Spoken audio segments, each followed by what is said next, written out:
Olá, seja muito bem-vindo a mais uma live aqui no meu canal, aqui no meu Instagram, onde nós vamos falar sobre a Bíblia, onde nós vamos falar sobre aqui as lições que esse ano que estamos passando lendo a Bíblia, lendo o Espírito de Profecia, vão nos ensinar aqui na nossa caminhada e que lições vamos extrair hoje para a nossa vida, no nosso cotidiano. Lembrando que esses vídeos estão aqui sendo feitos ao vivo na minha live no Instagram, por isso que não tem edição, não tem corte, e depois eu subo a live na íntegra ali no meu canal do YouTube. Então, se você está vendo pelo YouTube, curte por favor o vídeo, se inscreve no canal, dá essa força pra gente aí, para que o vídeo chegue mais longe e mais pessoas venham a ver essas lições, a sentir esse desejo de ler a Bíblia buscando as lições que Deus tem preparado para o seu povo. E hoje vamos relembrar um pouquinho do que falamos na última live. Falamos sobre a corrupção no templo, né? Quando Cristo vai ali e tem todo um comércio, a gente explicou sobre a questão da moeda oficial, sobre a questão dos animais, sobre a repreensão que ele traz, ou seja, todo o cuidado com as coisas santas, todo o cuidado com as coisas que realmente apontavam ali para a sua vida, para a sua vinda a essa terra, né?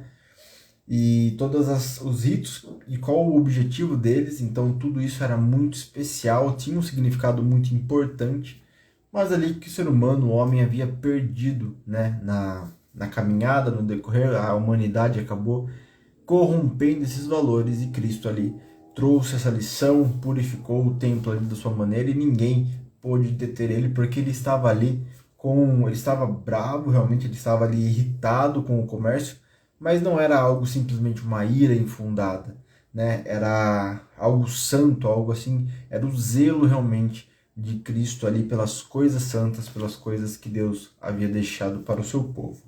Depois falamos sobre o encontro de Nicodemos com Jesus, como algo tão que surgiu assim apenas como uma curiosidade, né? Algo tão pequeno como uma curiosidade de um doutor da lei ali pelo que Jesus falava, passou para uma conversão ali depois de 3 anos, como Nicodemos teve a vida transformada por isso. E quão importante ele foi ali depois, no decorrer da história dos primeiros conversos ali, da primeira leva de cristãos aqui, que estabeleceram realmente os princípios do cristianismo, né? Como Nicodemos, ele realmente age muito depois da morte e ressurreição de Cristo Jesus. E foi aí que nós paramos e hoje, lembrando, né, a gente vai voltar a falar um pouquinho sobre ali as lições. A gente está lendo os livros do Espírito de Profecia. Eu estou lendo aqui dessa versão da série Conflito, que traz uma linguagem mais atual.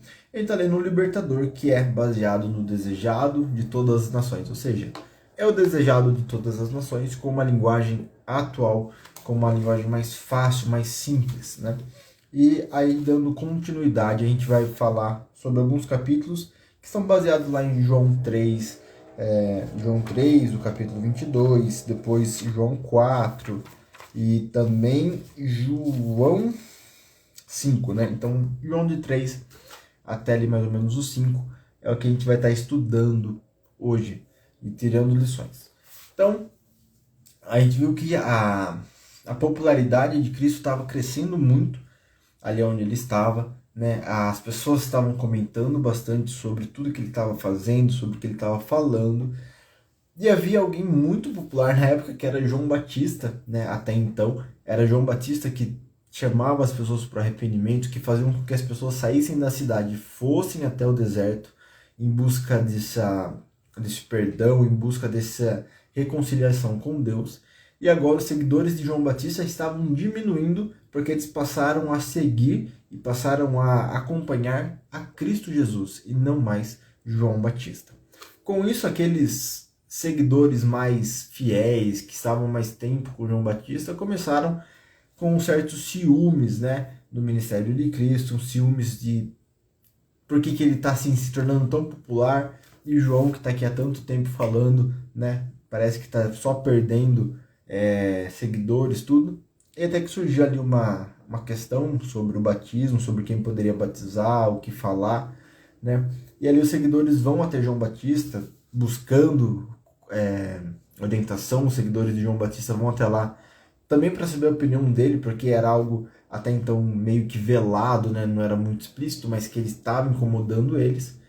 E eles viram nessa oportunidade a chance de falar ali com João Batista para ver qual era a opinião dele, se ali talvez, né, João Batista falasse algo sobre Jesus, talvez falasse algo para trazer os outros seguidores que haviam fugido ali, abandonado o barco e ido para o lado de Cristo. E João Batista, ele poderia ter todos os motivos, ele era humano, tá?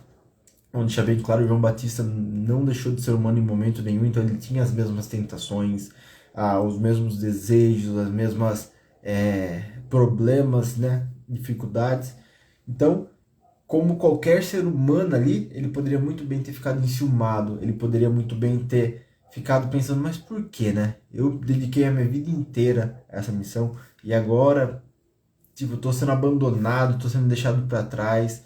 E isso é algo natural, né? Quando você vê outros pegando uma tarefa que você já fazia, né? Continuando algo que você começou e a coisa andando e você fala assim, nossa, agora eu vou ficar esquecido, agora só o outro vai levar os créditos, né? O que vai acontecer? Poderia ter acontecido isso, mas não aconteceu, tá? A gente viu que João Batista teve uma vida de domínio próprio, de mansidão, de humildade, abandonando muitas coisas que as pessoas consideravam realmente imprescindíveis, e ele realmente mostrou quão supérfluas essas coisas eram e como ele estava voltado justamente para a missão que ele havia sido trazido aqui, né? Ele estava totalmente dedicado a essa missão de pregar o evangelho, de levar adiante ali, preparar o caminho para que o Messias viesse, para que Cristo viesse. E foi isso que quando os discípulos dele vieram buscando talvez essa autorização para contenda, essa autorização para justificar talvez algum ataque ou talvez alguma investida para tentar recuperar os seguidores, que João Batista falou uma das frases que mostra a personalidade desse homem, como que ele realmente era usado pelo Espírito Santo. Ele fala assim, ó, que convém que Cristo cresça, que ele cresça e que eu diminua. Quantas pessoas vão poder falar hoje, convém que a outra pessoa cresça e que eu diminua? Se isso for o necessário para que o plano de salvação continue, se isso for necessário para que mais pessoas obtenham salvação, eu deixo de lado o meu ego, o que eu quero, o que eu dediquei a minha vida inteira, e que a outra pessoa cresça e eu fique aqui, ó, quietinho, diminuindo, fazendo meu trabalho, mas sem mérito nenhum. Isso demonstra quem era João Batista. Só que não só isso, né?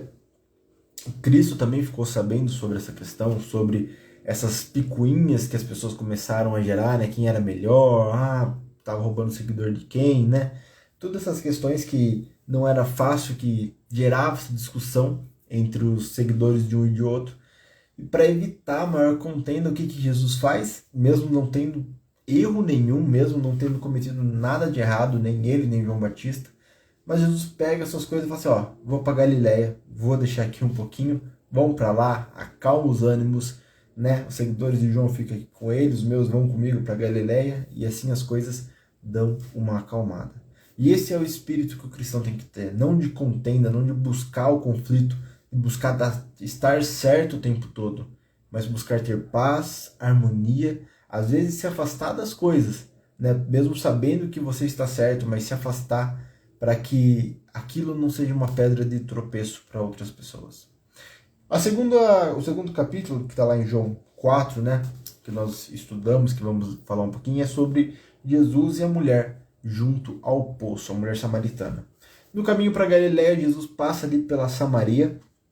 Era um local que os judeus não gostavam, né? Havia um conflito cultural, um conflito muito grande entre os dois povos, tá?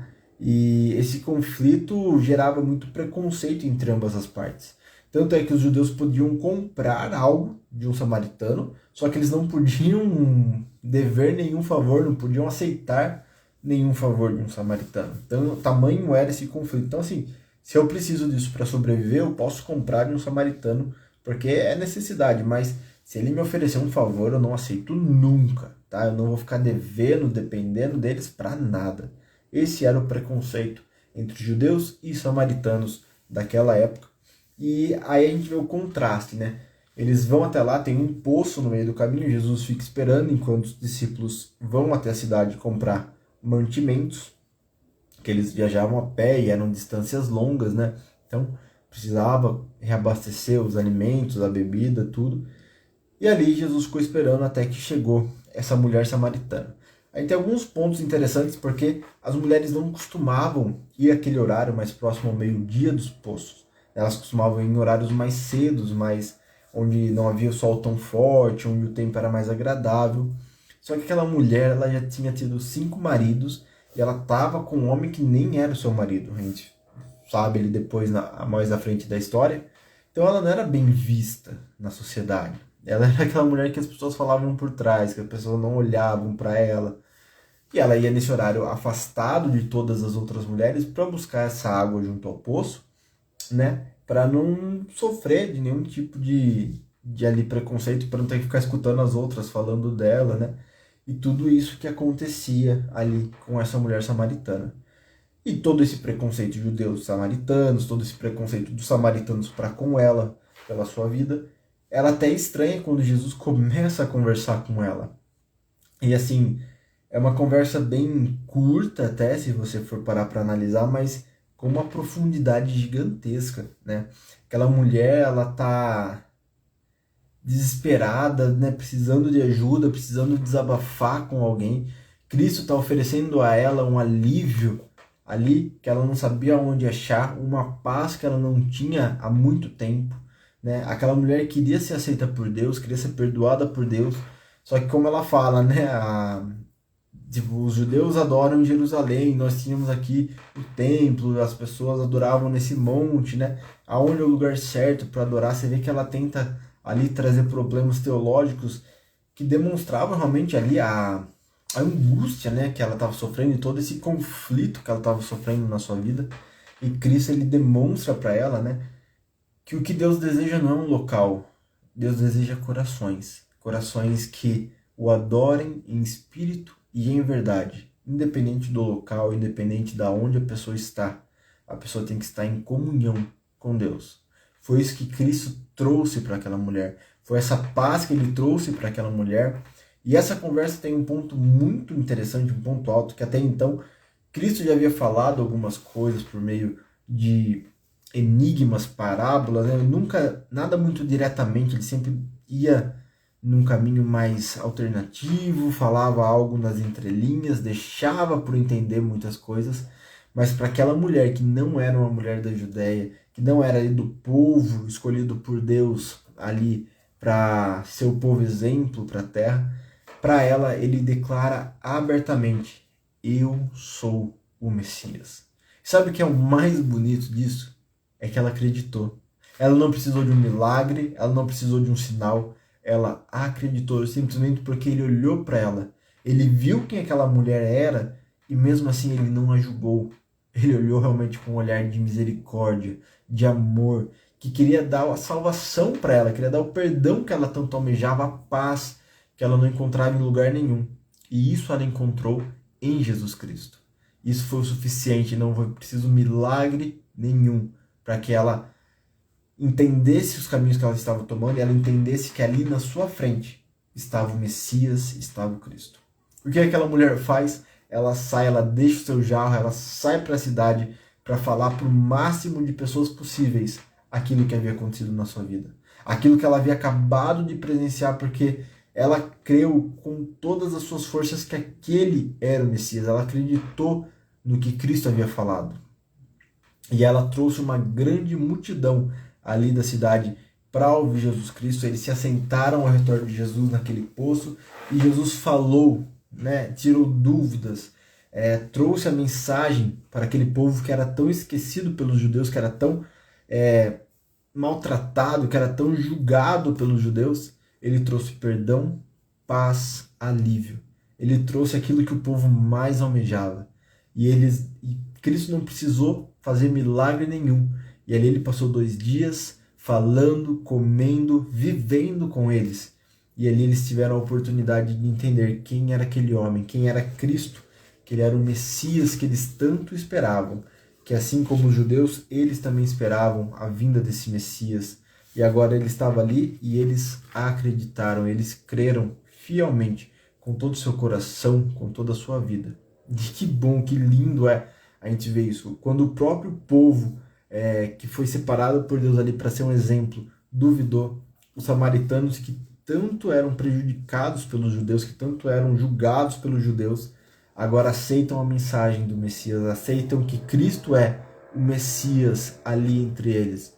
E isso eles não precisaram de sinal nenhum para crer, porque eles sim abriram seu coração para aquela mensagem.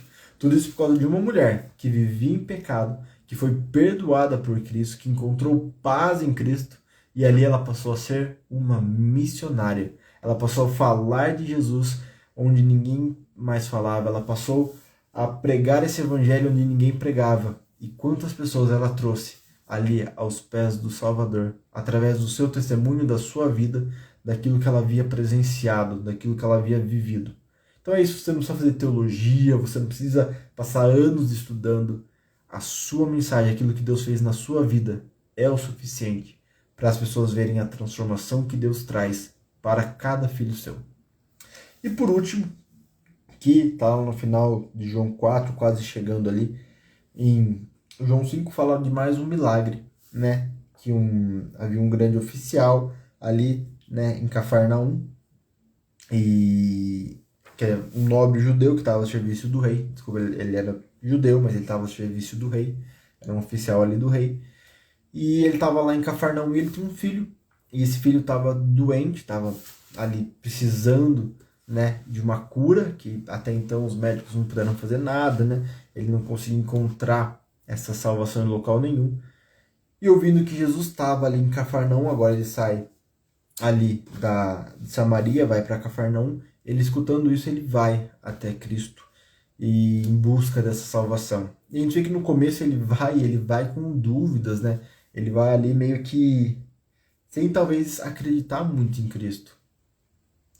Mas quando ele encontra a Jesus, quando ele tem esse encontro com Cristo e ele conversa, ele entende quem era Jesus. E sabe o que é o mais bonito nessa história que eu tiro? Depois você pode ler a história na íntegra, né? Ali todos os versículos que está em João 4, do 43 ao 54. A gente vê que primeiro chega um pai que estava desesperado para salvar o seu filho, independente de qual meio ele tinha que fazer, independente de para quem ele tinha que conversar, ele acreditando ou não. Então ele chega até Jesus ali como uma última alternativa, como a última esperança que ele possuía. E a gente vê que quando Cristo fala com ele, ele fala assim, ó, vai que seu filho está bem, seu filho está curado, ele vai ficar vivo. Só volta para os braços do seu filho. E você vê que por mais que ele talvez chegou ali disposto a agarrar Jesus e arrastar ele para sua casa, se isso fosse necessário para salvar o seu filho.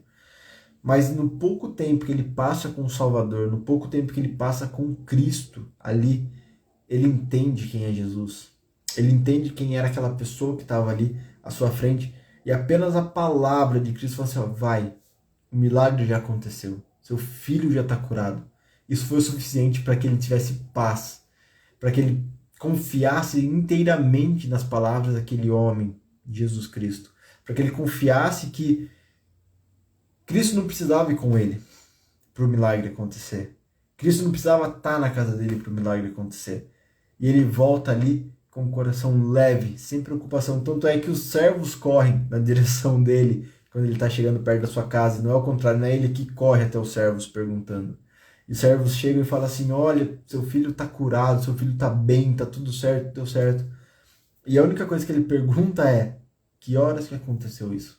E aí eles falam o horário, ele entende tudo o que havia acontecido, ele entende por que ele estava tão em paz numa situação que estava até então arrancando os cabelos sem entender o porquê das coisas acontecerem. Agora ele estava em paz com tudo aquilo e ele vai ao encontro do seu filho, abraça ali, e nós vemos como que isso transforma a vida daquele homem, como que esse milagre tem uma importância fantástica na vida daquele homem.